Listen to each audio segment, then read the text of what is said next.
did the feds willfully prevent the defense of Karen Reed and the public from knowing that the state troopers involved in her case were charged with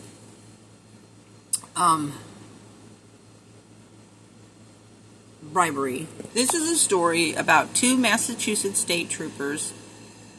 This was updated it was first released in January of 2024 and then last updated February 2024, just months before the Karen Reed trial started. Two Massachusetts state troopers indicted for alleged bribery scheme are suspended without pay. They're facing federal charges from alleged scheme where troopers were approving commercial driver's license tests in exchange for gifts.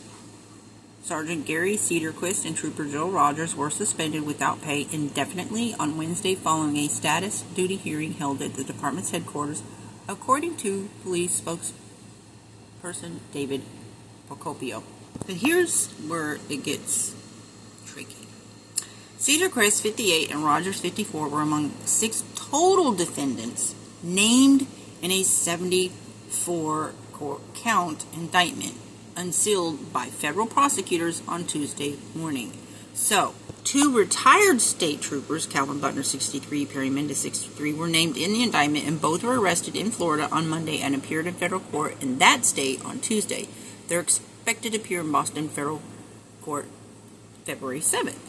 But listen, all 4 were assigned to commercial driver licensing unit at the time of the alleged offenses, responsible for administering skills tests for commercial driver's license. Procopio said Massachusetts State Police have received more than 15 subpoenas since the fall of 2022 related to the grand jury investigation into the bribery scheme.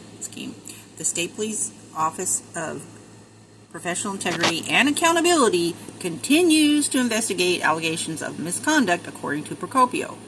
The indictments also named 2 civilians, Scott Camara, 42, of Rehoboth, and Eric Matheson, 47, of Boston. Then, 2 other unnamed individuals, including 1 state trooper, were also listed as co-conspirators. Why are they leaving 1 state trooper unnamed? Why?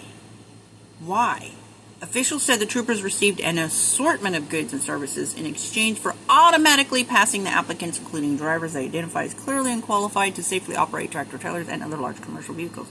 Remember in the trial that there was an accusation that there was gifts promised to certain trooper? Okay, you remember that? Why is there 2 unnamed individuals, 1 who is a state trooper? Why? Why does the public not get to know? Is it possible that that state trooper is involved in the Karen Reed case? Because if that's the case, the defense has a right to know if they're facing charges for doing very deceptive things, don't you think? One driver testing for his license was an idiot who had no idea what he's doing, a state police sergeant texted a civilian accomplice before nonetheless handing the driver a passing grade, according to the indictment. It is concerning, and it's why we bring these cases to put a spotlight on conduct like this, acting U.S. Attorney Joshua Levy said at a press conference at Boston's federal courthouse Tuesday morning. Cedarquist, the sergeant at the helm of the state police commercial driving license unit, is accused of receiving a repaved driveway valued at over $10,000 and a $2,000 snowblower, among other gifts. So, why are they leaving 2 people unnamed in this investigation? I think that the defense has a right to know, to make sure that that state trooper who is unnamed in this scheme is not in any way involved. I think they have a right to know. And yeah, that's my spiel to do.